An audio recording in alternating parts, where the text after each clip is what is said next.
بنی اسرائیل میں ایک شخص تھا، اللہ نے ہر قسم کی ہر نعمتوں سے اس کو نوازا تھا، بے حساب دولت بھی تھی، اولاد کی بھی فراوانی تھی، ہر چیز سے اس کو نوازا ہوا تھا پروردگار عالم نے۔ جب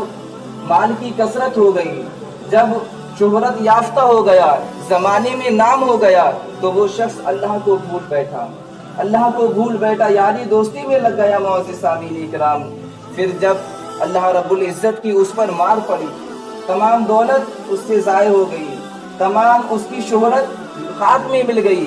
اور اس کے بعد جب اسے احساس ہوا کہ میں نے اللہ کی نافرمانی کی، دوڑا ہوا مسجد میں آیا، اور آنے کے بعد میں توبہ کرنے لگا، باری تعالیٰ مجھ سے گناہ ہو گیا، معاف فرما دے۔ اللہ رب العزت نے اس کی گناہوں کو معاف فرمایا، پھر اس پر رحمت الہی نازل ہوئی، اور اللہ نے پھر اس پر کرم کیا، پھر اس کو نواز دیا گیا ہر چیز سے۔ پھر جب اس کو نوازا گیا، وہ پھر اللہ کو بھول گیا، اور پھر یاری دوستی میں پڑھ کر کے پھر عیش پرستی کرنے لگا، اور نمازوں کو چھوڑ بیٹھا، نیک عمل کو ترک کر دیا۔ پیارے اسلامی بھائیوں، پھر اللہ کی مار پڑی۔ کہا گیا ہے کہ 70 مرتبہ ایسا ہی ہوتا رہا، بار بار اللہ رب العزت کی رحمت اس پر نازل ہوتی، بار بار اللہ اس کو نوازتا رہا، اور جب اللہ اس کو نواز دیتا تھا، وہ شخص اللہ کو بھول کر کے اس دنیا کی رنگینیوں میں مبتلا ہوتا رہا۔ پیارے اسلامی بھائیوں، فرشتے اللہ سے کہتے رہے، اے مالک و مولا، تو خالق لیل و نہار ہے، تو مخلوق کا پیدا کرنے والا ہے، تو جانتا ہے کہ یہ شخص جو بار بار تیرے حضور آ رہا ہے، یہ آتا ہے، اور جب تو اس پر اپنے کرم کی بارشیں فرما دیتا ہے، تو یہ پھر تیرا دروازہ چھوڑ کر کے اس دنیا میں مبتلا ہو جاتا ہے، اس دنیا کی رنگینیوں میں کھو کر کے رہ جاتا ہے۔ تو اللہ تعالیٰ فرشتوں سے کہتا ہے، تم جانتے نہیں ہو، ابھی تو یہ اس دنیا کی لالچ میں آ رہا ہے، ابھی تو یہ شخص جو ہے مجھ سے ڈر کر کے نہیں آیا،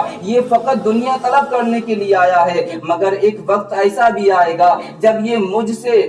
مجھ سے جو ہے دنیا لینے کے لیے نہیں بلکہ میری رحمت طلب کرنے آئے گا۔ پھر ہوتا یہی رہا، جب 70ویں مرتبہ اللہ رب العزت نے اس پر کرم کیا، اس کو جب دوبارہ سے نواز دیا گیا، اس کو دولت بھی مل گئی، اس کو ہر قسم کا عیش و آشائش سے اللہ رب العزت نے نواز دیا۔ پھر اس نے سوچا کہ اس بار اگر اللہ کو میں نے ناراض کیا تو شاید اس کا ہم پر غضب نازل ہو جائے گا۔ یہ آیا مسجد میں، آنے کے بعد میں کہا، مالک و مولا، تو نے 70 مرتبہ مجھ پر کرم کیا، میں نے ہر بار تیری نافرمانی کی، اے مالک و مولا، میں اس بار تیرے ڈر کی وجہ سے آیا ہوں، اس بار میں دنیا لینے کے لیے نہیں آیا۔ تو اللہ رب العزت نے فرشتوں کی محفل میں کہا تھا کہ میں نے کہا تھا نا کہ میرا بندہ آخری بار جب آئے گا تو دنیا لینے نہیں آئے گا بلکہ میری رحمت طلب کرنے آئے گا، اور دیکھو یہ آج جو دنیا لینے کے لیے نہیں آیا بلکہ میری رحمتوں کے سائے میں اپنے گناہوں کی بخشش طلب کرنے کے لیے آیا ہے،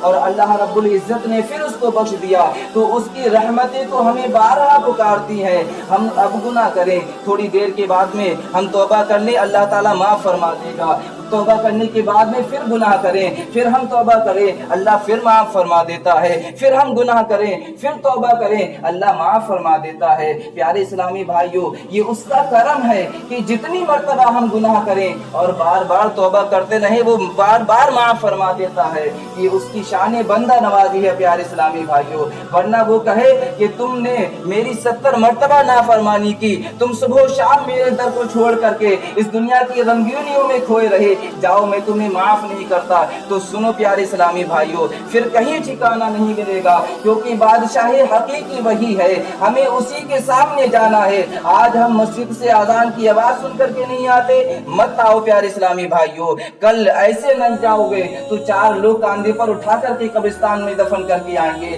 پھر بروز حشر اس کے سامنے پیش ہونا ہے، اس سے ہم بچ کر کے نہیں جا سکتے۔ اس لیے بہتر یہی ہے کہ آج سانسیں چل رہی ہیں، اپنی مرضی سے آ کر کے اپنے گناہوں کی احساس لے کر کے اللہ سے توبہ کر لے تو اللہ تعالیٰ معاف فرما دے گا، ورنہ کل آنکھیں بند ہو گئیں تو توبہ کا دروازہ بند ہو جائے گا، اس کے بعد میں کوئی پرسان حال نہیں ہوگا، نہ باپ کام آئے گا، نہ بیٹا، نہ ماں، بہن، بھائی، کوئی کام نہیں آئے گا سوائے نیک عمل کے۔ تو نیکی